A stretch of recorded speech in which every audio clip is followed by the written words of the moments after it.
79페이지 보세요. 실전 사례 또 나오죠? 요것도 해 드릴 거예요. 마지막 시간에. 자, 그러면 중요한 거 81페이지 보시죠. 81페이지.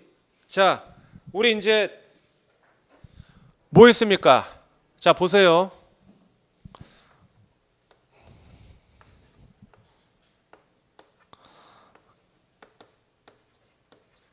경매 마인드 컨트롤 뭐 장점 단점 했고 절차 했고요. 그 다음에 권리 분석 끝났고요. 권리 분석은 뭐 지금 공적 정보 보는 법 뭐 각종 사이트 끝났고 이제 입찰 하시기 전에 현장 조사 나가야 되잖아요. 현장 조사. 이제 이 파트입니다. 이 파트. 낙찰 받고 명도는 다음에 하는데 요거예요. 이 시점에 온 겁니다. 드디어. 자, 한번 보시겠습니다. 요거를 지워서 할게요. 페이지는 81페이지. 81페이지 보세요. 나가서 이제 뭘 하셔야 됩니까? 뭐 공적 정보 받고 뭐 이것저것 다 받고 봐야 되면 제일 먼저 돈에 관련되니까 시세 봐야겠죠. 시세는 뭐 이러쿵 저러쿵 보세요. 뭐 부동산을 구워 삼던지 거기 뭐 상가 낙찰 받으려면 임차인을 꼬셔가지고 여기 월세가 얼마야? 그럼 월세 잘 낼 수 있어요. 상권 죽었어요. 살았어요. 상가 임차인 내가 구분 등기 101호나 아니면 뭐 건물 같은 거를 입찰을 들어가실 때는 단순히 신고돼 있는 보증금과 월세 임차인을 보는 게 아니고요. 부동산에서도 알려주는 거 있지만 또 다른 팁을 드리면 거기에 현재 장사하고 있는 분들이나 거기가 올 공실이라도 그 바운드리에서 상인들 있잖아요. 그분들이 제일 정확해요. 저기 101호 5천에 200일인데 잘 돼요? 아, 뭔 개소리야. 5천에 100도 안 돼. 막 네? 그런 건 현장에 답이 있어요. 조사관이 가서 그 다음에 임차인이 권리 신고한 거는 내가 계약서상에 집행관이 왔을 때 고지를 해주고 권리 신고를 하는 거지만 실제로 낙찰을 받고 세가 되는지 세되는지 아니면 득이 되는지 플러스가 되는지 마이너스 되는지는 현장에 답이 있어요. 아시죠? 시세나 상가는 그렇게 파악하시면 되고 그러면 점유자가 아까 권리 신고할 때 배당 요구 종기일 날 경매 매각일시 잡기 전에 권리신고를 한다고 제가 말씀드렸잖아요. 권리신고했을 때 전입자가 있을 거 아닙니까? 아까 현황 보고서도 보셨는데 그러면은 아까 시점이 있다고 말씀드렸잖아요. 집행관이 나갔던 시점과 내가 임장 나갔던 시점이 갭이 상당히 심해요. 경매 준비하는 기간부터 시장에 나온 데까지 짧게는 5개월, 길게는 8개월, 1년 걸려요. 그 사이에 점유자가 바뀔 수도 있어요. 주택 경매 들어가신 분들은 선순위든 후순위든 간에 임차인이 신고된 거랑 맞는지 아닌지 확인을 해야 돼요. 그 첫 번째로 해야 될 게 주민센터를 가야 됩니다. 자, 보실게요. 81페이지. 아주 기본이지만 중요합니다. 전입세대 열람 방법. 여기 누가 살아요? 이 집에? 네. 자, 경매물 81페이지 보세요. 경매물건 현장 조사하면서 점유자 파악이나 임차인의 대항력 유무를 판단하고자 하면 전입세대 열람을 반드시 해야 된다. 예? 이렇게 되죠. 예, 두 번째 줄 보시면 경매 사이트에서 제공하는 아까 말한 뭐 대법원도 마찬가지고요. 전입세대 열람은 인터넷 발급만 해서는 안 돼요. 감정 평가나 열람한 시기가 상당히 지나기 때문에 직접 열람하다 보면은 입찰 시기와 예전에 공시한 그 시간적 갭 때문에 다른 사항이 발견될 수 있어요.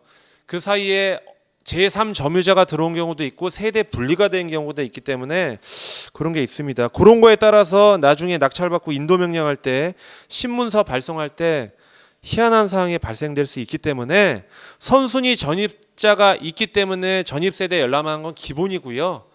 후순위든 공실로 돼 있다. 예를 들어서 소유자가 점유합니다라고 매각 물권명세서에 표시가 돼 있어도 반드시 하셔야 돼요. 자, 보시면 83페이지를 보세요. 뭐라고 나와 있죠? 표 보이시죠? 그 용지를 제가 실제 용지를 요거를 기재를 해 놓은 거예요. 주민등록 전입세대 열람 신청서 이렇게 나와 있습니다. 아니 이거는 나만 할 수 있지 않나? 경매 관련 이 주민등록 뭐 법이 있나 봐요. 저는 그건 잘 모르겠는데 그거 관련한 법에 의하면 경매 사건에 관련해서는 이거를 제3자도 열람을 할 수 있게 돼 있어요. 예. 뭐 남의 전입 세대에 열람할 수 있는 사람은 뭐 가족이나 뭐 인감증명이나 대리나 그거 아니면은 못 하는데 경매는 해당이 돼요. 제3자가 볼 수 있게. 자, 위에 보십시오. 82페이지 보시면 예전에는 뭐 이렇게 지금은 주민센터라고 하죠. 동사무소였는데 옛날에는 해당 물건지 주민센터 가서 했는데 요즘에는 좀 간소화돼 가지고 어느 지역이든 주민센터 가서 하실 수 있어요. 예전에 경매하신 분들은 부산에 있는 물건 찾으러 부산에 있는 주민센터 가셔서 하셨고 지금도 가시는 분들이 있어. 우리 집이 서초동이면 서초동에서 하셔도 됩니다. 더 웃긴 거는 가서 물어보지 않으면은 부산 주민센터에서 왜 거기서 할 수 있는데 왜 여기서 해서 그걸 알려주지도 않아요. 앞으로 향후 죽을 때까지 계속 다른 지역 물건 있으면 그쪽 가서 하신 분들이 있기 때문에 아무 데서 할 수 있습니다. 법이 바뀌어서. 자, 준비물과 신청 방법 나와 있죠. 신분증 가져가야 됩니다. 경매 정보지 갖고 가야 돼요. 대법원에 있는 걸 가지고 가시던 그 다음에 뭐 사설 뭐 구독션 걸 가져가시던 프린터해서 가져가세요. 진행되고 있는 거. 뭐 낙찰되고 만 거 그런 거 말고. 그 다음에 열람 비용 쓰세요. 300원. 300원만 하시면 정보를 딸 수 있어요. 300원. 그 다음에 동사무소에 비치된 신청서 있죠. 83페이지에 있는 거. 그게 신청서고 그 다음에 반드시 할 때는 그 말소 동거임은 포함해서 해달라고 그러셔야 돼요. 그 다음에 뭐 그러게 되면 밑에 볼게요. 쓰는 요령 83페이지 보세요. 자, 신청서 보시면 맨 위에 봅니다. 개인 신청인 뭐 이거 대리인이 할 수 있겠죠. 본인 기준으로 보면 성명, 주소, 주민번호 이러쿵저러쿵 쓰시고 밑에 뭐 법인 신청인도 있고 여러 가지가 있는데 그거는 그때그때 틀리니까 대리인이 하던 법인이 신청을 하던 가운데 보시면 열람 대상 물건 소재지 있죠. 해당 물건 소재지를 씁니다. 서울시 뭐 서초구 어쩌고 저쩌고 용도 및 목적에 쓰세요. 지금 쓰세요. 용도 및 목적에 경매라고 쓰세요. 경매 쓰시고 증명 자료라고 오른쪽에 나와 있죠. 거기다 경매 정보지 쓰세요. 그 다음에 위에 열람 대상 물건 소재지는 반드시 뭐 그 해당 물건 주소를 써야겠죠. 그 다음에 밑에 보시면은 대리로 할 것 같으면 위임장과 인감증명서 있어야 되고 그게 해당 사항이 없으면 맨 밑에 신청인欄에 본인의 이름과 서명을 쓰세요. 지금. 쓰시고 요걸 가지고 신분증과 300원을 요 신청서와 신분증과 300원과 경매 정보지를 제출을 하면 깔끔하게 바로 발행을 해 줍니다. 반드시 말소와 동거인 포함을 발급해서 해달라고 그러세요. 동거인 포함되면 걔도 그분도 생각을 해야 되니까. 그래서 보시면 전입세대 열람 요게 좀 이따 보면 이제 페이지 나올 거예요. 자, 보시면 어디를 볼까? 자, 전입세대 열람 볼게요. 페이지 보십시다. 보시면 자, 143페이지 보세요. 143페이지. 그렇게 딱 띄면 이런 용지가 나옵니다. 전입세대 열람 옆에 동거인 포함 이렇게 나와요. 실제로 확인하시면 되고요. 아까 거기다 페이지 143페이지라고 쓰셔도 되고 뒤에 있으니까. 그리고 보실게요. 페이지 넘기지 말고 141페이지 보십니다. 141페이지 앞페이지 보시면 139페이지가 있어요. 민 소장님 시간에 배웠던 사건 그 사례 2012 타경 24054 139페이지 뒤에 보시면 141페이지 왔다 갔다 자꾸 해서 죄송해요. 매각 물건 명세서 법원에 있는 거 프린트한 거 기재해 놓은 거예요. 법원에 있는 거.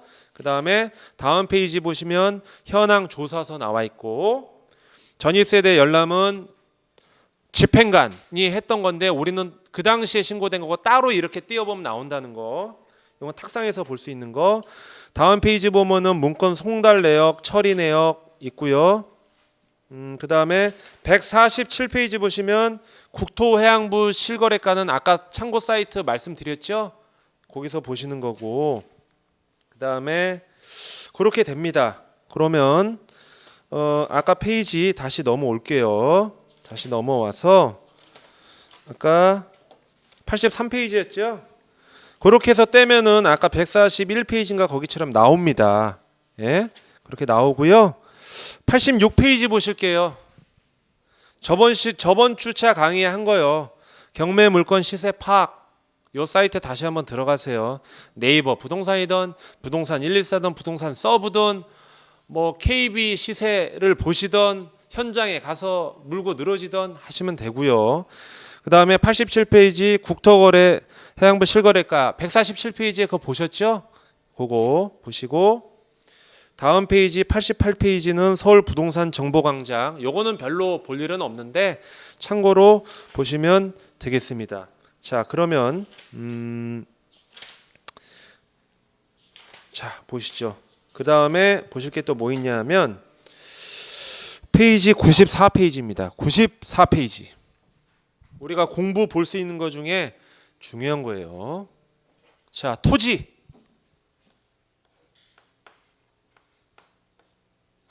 토지. 자, 이제 보세요. 토지. 우리가 여태까지 한 거는 뭐 주택에 관련된 거, 뭐 아파트, 빌라, 다세대, 다가구 등등 근린주택. 사례는 제가 안 하고 민 소장님이 오해하셨고 했지만 그다음에 뭐 주택, 상가 뭐 이런 거지만 토지도 낙찰 많이 받잖아요. 실질적으로. 토지는 뭐 지목이 있습니다. 지목이 있죠. 뭐 잡종지도 있을 것이고 대지도 있고요. 지목 28개 있잖아요. 공인중개사 하면 뭐 이런 거 있죠. 1,000원 차장 막 이런 거 있잖아요. 딴 거 앞대가리인데 이거 뒷대가리 따는 거. 1,000원. 나 땄어. 나도.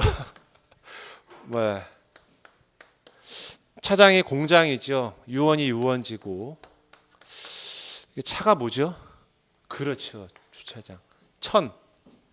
하천. 그렇죠. 그러니까 28개 지목이 있습니다. 토지는 그냥 낙찰 받으면 돼요. 지목 28개 안에 들어가는 거. 근데 뭐 이런 거를 뭐하러 상기를 시켜주냐 그런 게 중요한 게 아니고요. 토지 중에 농지가 있습니다. 농지는 우리 뭐 고상철 선생님이 뭐 공법 잘 가르치니까 농지는 뭡니까? 전, 답, 과. 있겠죠.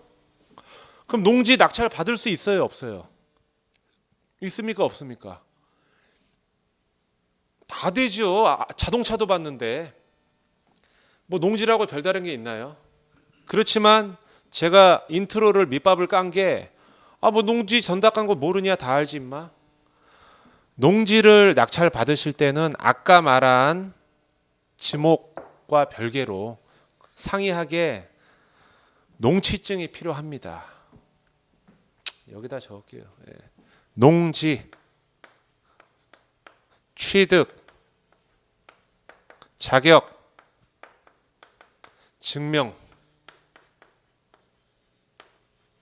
증명서를 발급받아 낙찰받고 일주일 안에 매각 허가 결정 떨어지기 전에 요거를 제출하지 않으면 낙찰을 받았지만 아웃이에요. 아웃. 보증금 몰수. 다시 재경매가 나옵니다. 재경매죠, 재경매. 신경매가 아니고 다시 내 보증금만 뜯긴다는 거예요. 그렇다면은 말씀드리면은 농지 낙찰 받으려면 제일 먼저 입찰 들어가야지 뭐 해야 됩니까? 이게 나오는지 안 나오는지 확인을 해야 될 거 아니에요, 사전에. 그건 낙찰 받고 확인하는 거 아닌가요? 그럼 개소리죠. 낙찰 받고 일주일 안에 내라는데 언제 확인해? 일주일 안에 안 나오면 어쩔 거야? 사전에 반드시 나온지 안 나온지 확인을 해야겠죠. 그렇다면 농지를 낙찰받은 사람들이 뭐 때문에 하겠습니까? 이 용도에서 뭐 때문에 하죠? 여기서 노래방, 여기서 뭐 태권도 도장, 여기서 뭐 예를 들어서 뭐 유스 호스텔 이런 거 차리려고 농지를 낙찰받나요? 결론은 농사꾼 되려고 받는 겁니다. 농사꾼 되려고. 예. 물이 있냐 없냐에 따라서 전답이고 과는 아시잖아요. 뭐 과실수, 꿀벌 어쩌고 저쩌고 있잖아요. 네. 결론은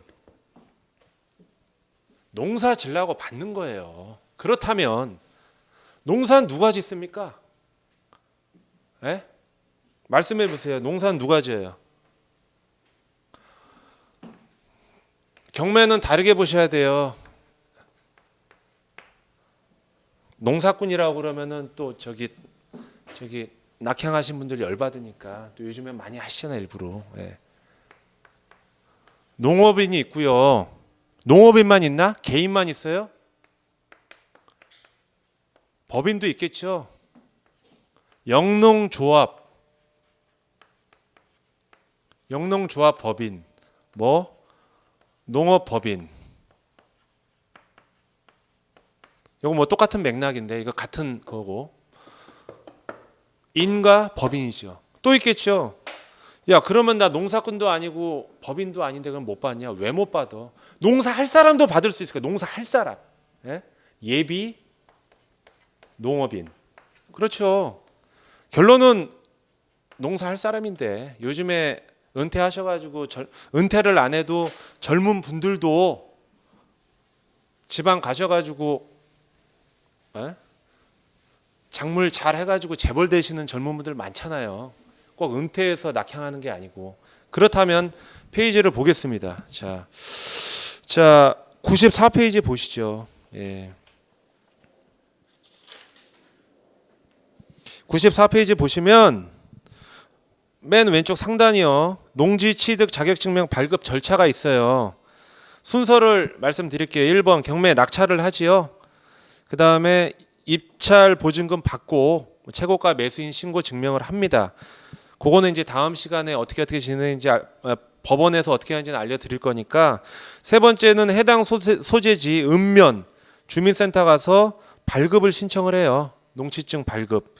자격 심사를 합니다. 4일 이내에 발급해 주기로 간소화가 됐어요. 4일 이내. 그래서 이거를 매각 결정 기일 전까지 제출해야 돼요. 그래야 허가가 떨어지고 대금을 납부할 수 있습니다. 근데 여기서 아셔야 될 게 자 보시죠. 자 보시면 뭐 앞 페이지랑 똑같은 얘기니까 자 보세요. 농취증 받을 수 있는 사람이 농업인하고 농업법인, 뭐 영농조합법인 마찬가지죠. 그 다음에 농업인이 되고자 하는 자가 농지를 취득하는데 반드시 미리 알아봐야 되고요. 그 다음에 주말농장 아시죠? 1000제곱미터 미만 농지는 농업인이 아닌 개인도 당연히 가능해요. 꼭 농업인으로서가 아니고 1000제곱미터 이하는 농작물을 빡세게 하는 게 아니고 이렇게 여가 생활로 하시는 분들도 가능해요. 체험 영농이라고 그러거든요. 그런데 문제는 뭐냐면은 자 보세요. 법원에서는 이제 지목을 따지기 때문에 농지면은 무조건 농취증을 내라 그래요. 근데 읍면 동사무소에서는 당연히 농지니까 농취증을 주는 게 아니고요. 농지인데 농업인으로서의 경작을 안 한다. 그럼 농취증이 안 나옵니다. 그래서 우리는 지목만 보고 들어가면 안 돼요. 지목이 농지예요. 예? 지목이 농지입니다. 탁상으로 봐서 지목이 농지네. 로드뷰 보니까 뭐 농지니까 들어가. 아웃이에요. 여기 있잖아요. 아까 말씀드린 그 읍면 주민센터에서는 당연히 지목이 농지화가 되고요. 거기서는 현황이 일치해야 돼요. 지목이 농지야. 농지 땅이 있어요.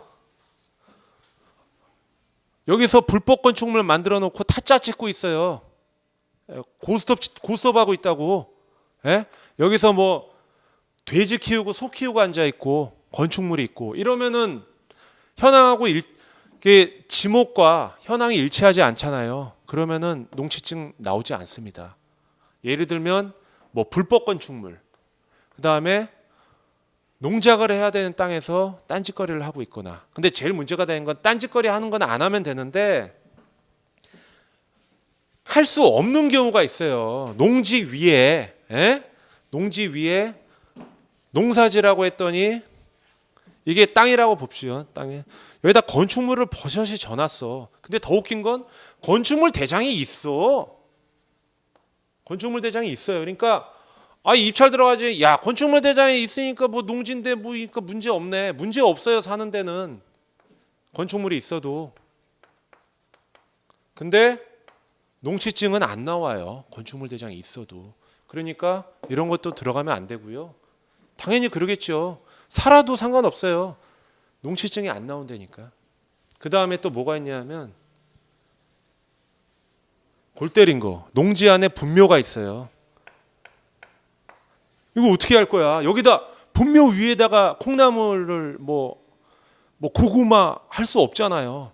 이거 쇼부 봐야 돼요. 근데 이거 일주일 안에 쇼부를 보겠냐고, 낙찰받고 빨리 내라는데 볼 수 있어요, 없어요? 일주일 안에 빨리 파가지고 빨리 이장해. 뚝 여기 빨빨빨빨빨빨. 이게 안 돼. 이게 만약에 2기가 아니고 가정묘예요. 종중에 종중 막 1대 막 5대 10대 낙찰 받았는데 일주일 내에 농취증 내라고 그러는데 빨리 낙찰 받고 여기 종중 대가리한테 가가지고 야, 네 조상의 무덤을 내가 다 파헤칠 테니까 준비하고 있어? 가능하지 않다는 얘기죠. 예? 지목상 농지라고 해도 현황상 반드시 확인해야 돼요. 위반 건축물이 있는지, 분묘기지가 있는지, 도저히 농사 지을 수 있는 상황이 안 되는지, 농취증 발급이 안 됩니다. 근데 경매 좀 했다고 까불까불 하시는 일부의 사람들은 문제 없어! 들어가! 뭘 문제 없어. 묘 파기 전까지는 밤에 낙찰받고 나서요, 주인 몰래 묘를 파야 되는 상황이 발생할 수 있고, 저는 진짜 그래야 되는 상황이 발생할 수 있어요. 낙찰받고 교수인데 문제 없다고 했는데 문제가 생겼어. 경매 펀드를 받았는데 와, 한기가 있어. 이거 어떻게 하지? 대학 교수가 돈도 되게 많은데 잠바떼기를 입고 시체를 움직이다가 지나가는 개와 마주칠 수가 있어요. 깜짝 놀래. 개도 깜짝 놀래고 나도 깜짝 놀래. 뭉뭉. 다들 깜짝 놀래. 그런 역 같은 상황이 발생할 수 있기 때문에 진짜 그럴 수 있을 거 아니에요. 자기 그림자 보고 귀신인 줄 알고 거기서 오줌을 쌀 수 있단 말이에요. 진짜로. 그래서 자, 보시면 94페이지 보세요. 농지 취득 자격 증명이 반려 또는 거절되는 경우가 그렇게 말씀드린 거예요. 그리고 밑에 보시면 농지 취득 자격 증명서가 있죠. 요거 쓰는 법이 있는데 오른쪽 보실게요. 처리 기간 뭐라고 써져 있죠? 오른쪽 문서의 오른쪽 상단에 처리 기간 4일. 그다음에 취득자의 구분, 농업인, 신규 영농, 주말 체험 농장, 법인 등 이렇게 돼 있죠. 일반 법인은 안 된다는 얘기입니다. 그다음에 왼쪽 보시면 농업 경영 계획서가 필요한 분이 있고 아닌 분이 있어요. 주말 체험 영농은 농업 경영 계획서가 필요 없는데 그건 농지법에서 알려주고요. 사전에 이런 농취증에 관련된 건 해당 지자체 읍면주민센터에 미리 전화하시면 어떻게 하세요 다 알려주니까 그거는 농지 취득하시기 전에 실전으로 전화로 물어보시고 하시는 게 빠릅니다. 자, 그러면은 오늘 저희가 앞에 볼게요. 페이지를 2페이지 보세요. 2페이지. 2페이지 보시면 체크해야 될 게 있습니다. 아까 체크하는 거 파트 2 보시죠. 2페이지 목차 A, B, C 다 체크하세요. 매각물건명세서, 감정평가서, 현황조사서, 토지이용계획 그건 본인들이 사실 보셔야 되는 부분이고 파트 5의 물건 분석에 전입세대 열람 방법 있죠. 그거 체크하시고요. 그 다음에 C란 보시면 농취증이 있잖아요. 그건 개략적으로 말씀드렸으니까 다음 주에는 못한 부분과 이 빠진 거하고 명도 배당 절차, 그 다음에 가장 중요한 입찰표 작성 준비 서류, 입찰표 쓰는 거 하고 제 책에 나와 있는 사례 그렇게 하고 시간이 혹시 남으면 총정리 이렇게 해서 마무리하도록 하겠습니다. 추운 겨울날 고생하셨고요. 식사하시고 즐거운 마음으로 민 소장님과 함께 또 강의 임하셨으면 감사하겠습니다. 감사합니다. 수고하셨습니다. 네.